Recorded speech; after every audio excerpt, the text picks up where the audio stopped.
नमस्कार, मैं हूं आपके साथ प्रिया तिवारी और आप देख रहे हैं केकेआर न्यूज। शुरुआत करते हैं खबरों की। मध्य प्रदेश के रीवा से एक बेहद दुखद खबर सामने आई है, जहां पर क्षेत्र के एक गांव में करंट की चपेट में आने से एक 13 वर्षीय किशोर की दर्दनाक मौत हो गई।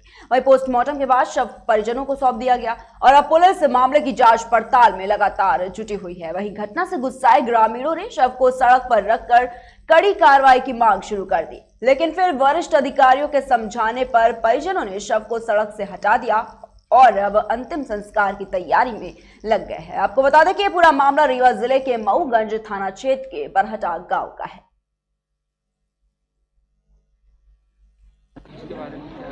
कल ये शाम को 5-6 बजे के आसपास की घटना है।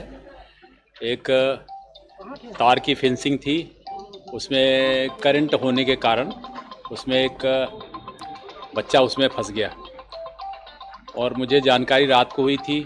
तब तक ये अस्पताल में बात किए, यहाँ से रिफ़र करके रीवा में, वहाँ पे बच्चे की मृत्यु घोषित किया गया। सुबह हमारी CMHS हुई और उसका PM वगैरह हो गया। अभी ये बॉडी यहाँ पे आई है और इनका कहना ये है कि कार्रवाई नहीं होगी। मेरी बात हुई है और TI से भी, SDOP से, SP से सबसे बातचीत हुई है और उसमें प्रकरण इसमें कायम कर रहे हैं। इसमें जो भी होगा, बिजली विभाग के खंभे में करंट कैसे उतरा, उसमें खंभे से होते हुए तार की जाली में या किसी ने उतारा है, वो PM की रिपोर्ट के बाद तत्काल उसमें FIR दर्ज होगा और उसमें मर्डर का भी प्रकरण कायम करा जाएगा। तो उसमें पूरी अभी बातचीत हुई है। अभी मेडिकल रिपोर्ट आ जाने के बाद सारी कार्रवाई हो जाएगी, FIR दर्ज कर ली गई है। धन्यवाद। ये कुछ अभी लोग थाने पे आए थे और बता रहे थे कि कोई मतलब तबारी करके कोई खेत में बिजली का करंट फैला के मतलब बाड़ी लगा रखी थी। उसमें एक बच्चा विकास पटेल जो है वो एक्सपायर हो गया है, तो उस पर फिर संगत कार्रवाई की गई है। वहीं नामांकन फॉर्म की स्क्रूटनी के लिए पहुंचे सपा प्रत्याशी की मारपीट हुई है, कपड़े फाड़े गए हैं। कलेक्ट्रेट पर नामांकन स्थल पर सपा प्रत्याशियों के साथ अभद्रता की गई है। वहीं बताना चाहेंगे कि 11 बजे के बाद नामांकन स्थल पर सपा प्रत्याशी पहुंचे। सपा प्रत्याशी ने बीजेपी पर गंभीर आरोप लगाए हैं। वहीं बताना चाहेंगे कि सपा प्रत्याशी ने पुलिस पर बीजेपी के इशारे पर काम करने का आरोप लगाया है। इसके साथ ही साथ पुलिस के सामने सपा प्रत्याशियों की मारपीट भी की गई है। सपा प्रत्याशियों की गाड़ियों के शीशे भी तोड़े गए हैं।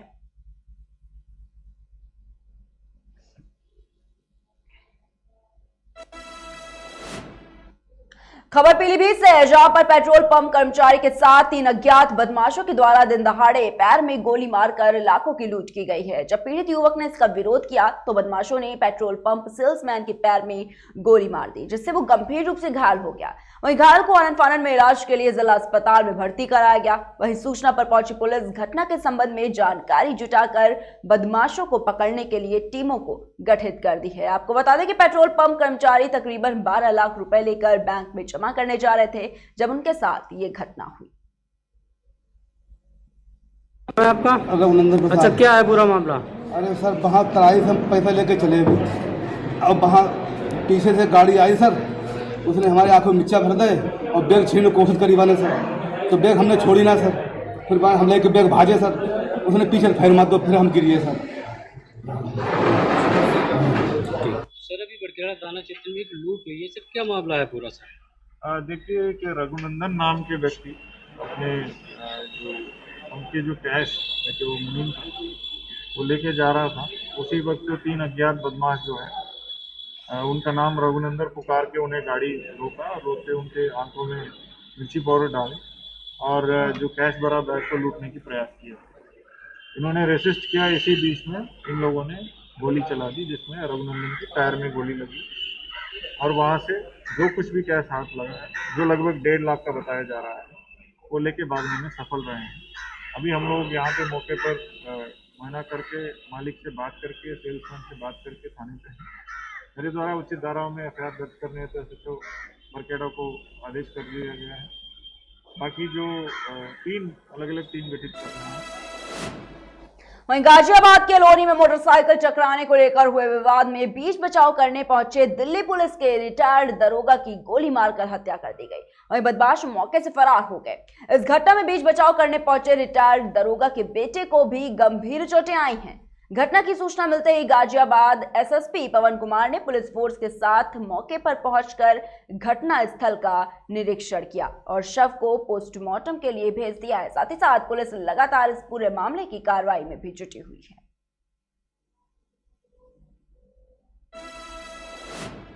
वहीं ताजनगरी आगरा के ग्वालियर रोड स्थित Rohta Dwarika Green Fresh One Colony में बच्चों के गांधी और प्रसिद्ध कवि द्वारिका प्रसाद माहेश्वरी की प्रतिमा का मुख्य सचिव के द्वारा अनावरण किया गया। कार्यक्रम में शहर के मुख्य उद्योगपति, कवि और समाज सेवी शामिल रहे। वहीं प्रमुख सचिव दुर्गा शंकर मिश्र ने बच्चों के गांधी के नाम से प्रसिद्ध कवि द्वारिका प्रसाद माहेश्वरी के जीवन पर प्रकाश डाला। आपको बता दें कि प्रसिद्ध कवि द्वारिका प्रसाद ने बच्चों के लिए 40 पुस्तकें लिखी हैं। प्रसिद्ध कवि द्वारिका प्रसाद माहेश्वरी का जन्म आगरा के ग्वालियर रोड स्थित रोहता गांव में 1916 को हुआ था। वहीं द्वारिका प्रसाद माहेश्वरी की मृत्यु 1998 में हुई थी।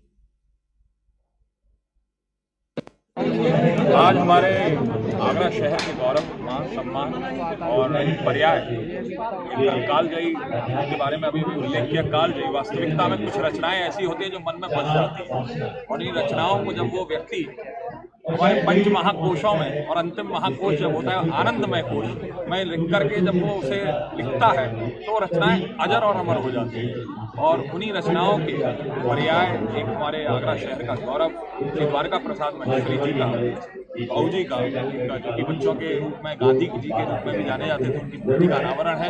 मेरी शुभकामनाएं हैं। और उनकी सिर्फ एक ही कविता, बहुत सारी कविताएं वैसे तो, लेकिन जो हम लोगों ने पढ़ी थी वह कविता थी, वीर तुम बड़े चलो, धीर तुम बड़े चलो, सामने पहाड़ो सिंह की दहाड़ो, तुम निडर डटो वहीं तुम निडर हटो नहीं। ऐसी रचनाओं के अमर रचेता, क्योंकि व्यक्ति चला जाता है लेकिन उसका व्यक्तित्व समाप्त नहीं होता, तो वही व्यक्तित्व को मेरा प्रणाम करने के लिए मैं यहाँ उपस्थित हुआ। वहीं खबर चित्रकूट के विकास खंड मानिकपुर नगर पंचायत के वार्ड नंबर 1 वाल्मीकि नगर से है, जहां पर कई वर्ष बीत जाने के बावजूद इस वार्ड की समस्याएं पूरी नहीं हो पाई। लोगों का ये कहना है कि दलित बस्ती होने से इस वार्ड में काम नहीं करवाया जाता है। चुनाव आते ही बड़े बड़े वादे तो किए जाते हैं, लेकिन उन्हें पूरा करने के बारे में कोई नहीं सोचता।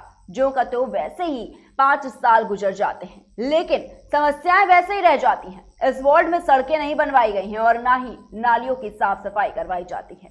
आपको बता दें कि नगर वासियों के द्वारा भीम आर्मी जिलाध्यक्ष इंद्रभान को नगर की हालत के बारे में सूचना दी भी गई है, लेकिन बताना चाहेंगे कि साफ तौर पर यह कहना है कि उनके वार्ड में बहुत ही गंदगी है, जिससे लोग काफी ज्यादा बीमार हो रहे हैं, जिसके साथ ही कई बीमारियों को भी दावत दी जा रही है। जिसके बाद भीम आर्मी जिलाध्यक्ष ने अपनी पार्टी के साथ निरीक्षण किया और अब देखना यह होगा कि नगर पंचायत अधिकारियों के इस मामले पर नजर पड़ती है या फिर नहीं।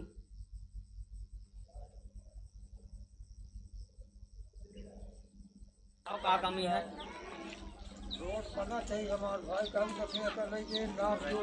जी दादाजी, ये क्या समस्या है? समस्या यही कि रोड हमारी नहीं बनती है, उधर से बन गई, इधर नहीं बनने देते। अच्छा, ये नगर पंचायत में आता है? हाँ हाँ। Ward number 1। Ward number 1। अच्छा, क्या किसी शिकायत किए हैं? शिकायत चेयरमैन से किया गया, तो चेयरमैन कहता है कि इसको विधायक बनाएगा। अच्छा, तो इस बार चली गई, क्या तो कहा कि यहाँ किस मुद्दे पे वोट दिए हैं इस बार? इस बार हाँ। अब इस बार सामने तक को जीता है। अच्छा, जो जैसे चुनाव होने वाले हैं नगर पंचायत के फिर से अभी। हाँ हाँ। तो क्या हमारी रोड बनाएगी उसी को चुनाव हम देंगे। अच्छा, आप लोगों की मांगे हैं? तो जो कोई बनवा दे हमार। अच्छा, बना दे, क्योंकि लोग बड़े बड़े वादे करके फिर निकल जाते हैं। खबर अमरोहा से है, जहां पर डग्गामार वाहनों की तरफ कोई ध्यान नहीं दिया जा रहा है। बताना चाहेंगे कि यात्रियों को वाहनों की छत पर बैठाकर वाहन मालिक जमकर पैसे कमाने में लगे हुए हैं। पैसों के लालच में वाहन मालिक यात्रियों को छतों पर खचाखच बैठाकर सैर करा रहे हैं। ऐसी स्थिति में किसी की भी जान जा सकती है। वहीं वाहन मालिक 50 या 100 रुपए किलोमीटर नहीं बल्कि 800 से लेकर 1000 किलोमीटर लंबे रूट पर लोगों के साथ ऐसे ही करते हैं। बताना चाहेंगे कि वाहनों का ये नज़ारा अलीगढ़ हाईवे से चलते हुए चंडीगढ़ तक जाता है और इसी तरह से डग्गामार वाहन यहां पर रोजाना दिखाई पड़ते हैं।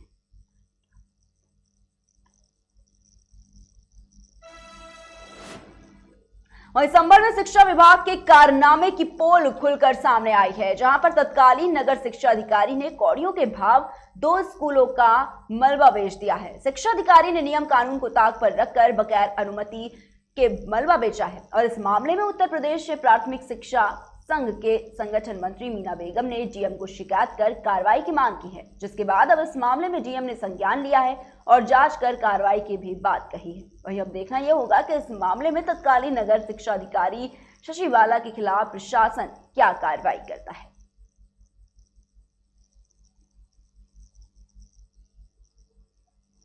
जी, क्या नाम है आपका? मीना बेगम। क्या हैं आप? सहायक अध्यापक हूँ मैं, प्राथमिक विद्यालय सिंहपुर सानी। अच्छा, आपने डीएम साहब को एक शिकायती पत्र दिया है, क्या है पूरा मामला वो? सर, मेरा पूरा मामला ये है कि मैं नगर क्षेत्र में शशि बाला मैडम जो खंड शिक्षा अधिकारी तत्कालीन में थी, उन्होंने हमारे संभल के 2 विद्यालयों को, यानी एक सराय तरीन में है भालेभान में और एक है मोहल्ला कोटपूर्वी में, इन्होंने 2 विद्यालयों को नियमों को ताक में रखते हुए बिल्कुल नियमों के विरुद्ध इन्होंने दोनों विद्यालयों का ध्वस्तीकरण करा दिया था, नीलामी कर दी थी, जिसका सारा पैसा जो था इन्होंने ये अपने पास रखा, जो कि सारी चीज़ें जो उन्होंने की हैं वो नियम के विरुद्ध थी। परंतु जो विद्यालय की संपत्ति थी वो हमारे संभल के नगर पालिका की संपत्ति थी, जिसको तोड़ने या ध्वस्तीकरण नीलाम कराने से पहले नगर पालिका के अधिकारी की परमिशन ली जाती। बिना नगर पालिका के अधिकारी की परमिशन लिए उन्होंने विद्यालयों का ध्वस्तीकरण एवं नीलामी करा दी और जिसको का मामला संज्ञान में आने पर भी यानी जिलाधिकारी महोदय को शिकायत देने के बाद भी 30 तारीख से मैं बार बार उनको शिकायत जारी कर रही हूँ, शिकायत दे रही हूँ, परंतु मेरी ये समझ में नहीं आ रहा है कि इस पर क्यों संज्ञान नहीं लिया जा रहा है, जो कि हमारे सरकारी संपत्ति हैं और सरकारी उसमें बच्चे बैठते हैं। शिक्षा के मंदिर को उन्होंने बिना जिला अधिकारी या बिना जिला बेसिक शिक्षा अधिकारी की अनुमति लिए बिना, नगर पालिका की बिना अनुमति लिए बिना उन्होंने सारे विद्यालयों की संपत्ति को नीलाम कर दिया, जिसकी शिकायत बार बार मैं देखती हूँ कि सभासद जो है नगर सराय तरीन के वो भी बार बार उसकी शिकायत कर रहे हैं।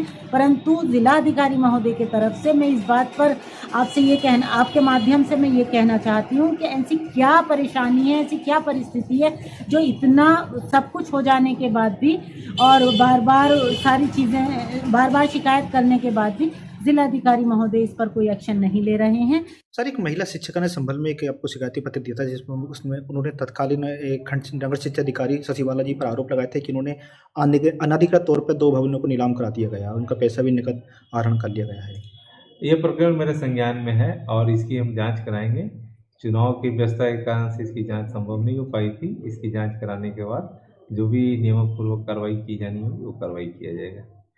अच्छा, जिस तरह से उन्होंने आरोप लगाए थे, क्या ये आरोप जो उन्होंने बताए हैं कि जो तत्कालीन नगर शिक्षा अधिकारी थी उनके द्वारा ये किया गया है, तो क्या शिक्षा विभाग के संज्ञान में नहीं था मामला सर पूरा? क्या ये अब इस पर मुझे टिप्पणी करना थोड़ा सा कठिन लग रहा है, क्योंकि अभी तक हमने इसके तह में गया नहीं है, तो अभी हम जांच कराने के बाद इस पर प्रॉपर हाईवे पर रोडवेज बस पिकअप से टकराकर पलट गई है। बिखरे हुए पाइपों से बस अनियंत्रित हो गई और नीचे खंडहर में जाकर गिर गई। इस हादसे में पिकअप ड्राइवर की मौके पर ही मौत हो गई, वहीं बस ड्राइवर का भी पैर काटना पड़ा, जिन्हें आनन फानन में एम्बुलेंस से अस्पताल पहुंचाया गया है। टायर फटा जी, ड्राइवर साइड का पीछे का, और वो गाड़ी रोड में पलट गई। अच्छा, इसमें बोरिंग का सामान फंसने वाला, वो गाड़ी के आगे सामान फैल गया रोडवेज के आगे। रोडवेज कंट्रोल करते करते नहीं रुकी तो गाड़ी हाईवे पर। अच्छा, वो ये गाड़ी आगे चल रही पीछे, रोडवेज पीछे से आ रही है। इससे पहले ये आ रही थी बुलेरो, ये फर्स्ट लाइन में थी और ड्राइवर रोडवेज है दूसरी लाइन में। वो फर्स्ट लाइन में, ये दूसरी लाइन में। इसका टायर फटा ड्राइवर साइड का पीछे का। अच्छा, तो इसमें लोड ज़्यादा था और टायर कमज़ोर है इस गाड़ी की, अपनी जो फट के गई है यहाँ से। इसका 2 गाड़ी में तो सामान चला गलत के, अभी उठा नहीं है। ये जो कहाँ जा रही थी ये कुछ मालूम है? अब ये रोड पे जा रही है, नकलों जा रही है, कहाँ जा रही है इसकी नहीं पता। अच्छा और ये रोड पे नकलों जा और रही है। क्या एक्सीडेंट वगैरह कैसे क्या हुए? कोई जख्मी हुआ या जख्मी एक तो उसमें ड्राइवर का रोडवेज वाले का पैर टूट गया। अच्छा और इस ड्राइवर का जो है उसी गाड़ी के नीचे जो चला रहा टायर साइड में पलट गई गाड़ी, उसी की गाड़ी से।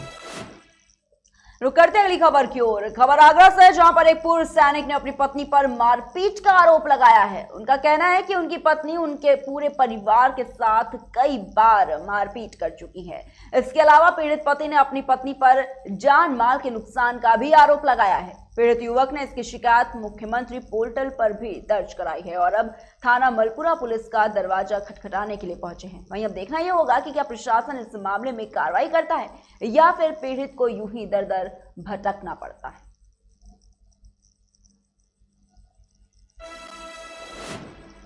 वहीं हमीरपुर के लालपुरा क्षेत्र के कलौली जार गांव में मानसिक रूप से पीड़ित एक शख्स ने अपने 80 वर्षीय मां को कुल्हाड़ी से काटकर मौत के घाट उतार दिया, जिसके बाद उसने शव में आग लगा दी। सूचना पर पहुंची पुलिस ने जले शव को कब्जे में लेकर पोस्टमार्टम के लिए भेज दिया है। वहीं पुलिस ने आरोपी युवक को गिरफ्तार भी कर लिया है और उससे पूछताछ भी जारी है। घटनास्थल की गहनता से जांच की जा रही है। आरोपी को पुलिस के द्वारा हिरासत में लेकर पूछताछ की जा रही है। आपको बता दें कि आरोपी युवक ने मां का खून घरेलू कलेश के चलते किया है। कलौरी जार गांव की है जो थाना ललपुरा में पड़ता है। यहाँ इस गांव में श्रीमती सजनवती रहती थी अपने पुत्र के साथ और इन वृद्धा की उम्र करीब जो है 80 वर्ष के आसपास थी और इनका पुत्र जो है उसका नाम लाला राम उर्फ लल्लू था जो अविवाहित था और उसकी उम्र भी करीब 40 वर्ष थी। उसने कल रात में अपनी मां का गला काट करके हत्या कर दी और उसके बाद सुबह जो है शव को जलाने की कोशिश कर रहा था। गांव वालों को इसकी जब सूचना मिली तो गांव वालों ने देखा और तत्काल पुलिस को बुला लिया। संबंधित थाने के पुलिस वहां पहुंची और क्षेत्राधिकारी और मेरे द्वारा घटनास्थल का निरीक्षण किया गया। सबको कब्जे में ले लिया गया, पंचनामा करा के पोस्टमार्टम करा रहे हैं और घटना में यह आया है कि आपसी कलह को लेकर के इनका पुत्र जो लाला राम उर्फ लल्लू था उसने अपनी माँ की जो है कुल्हाड़ी से जो है वार करके हत्या कर दी और शव को जला। फिलहाल का बुलेटिन में इतना ही। बने रहिए केकेडी न्यूज के साथ।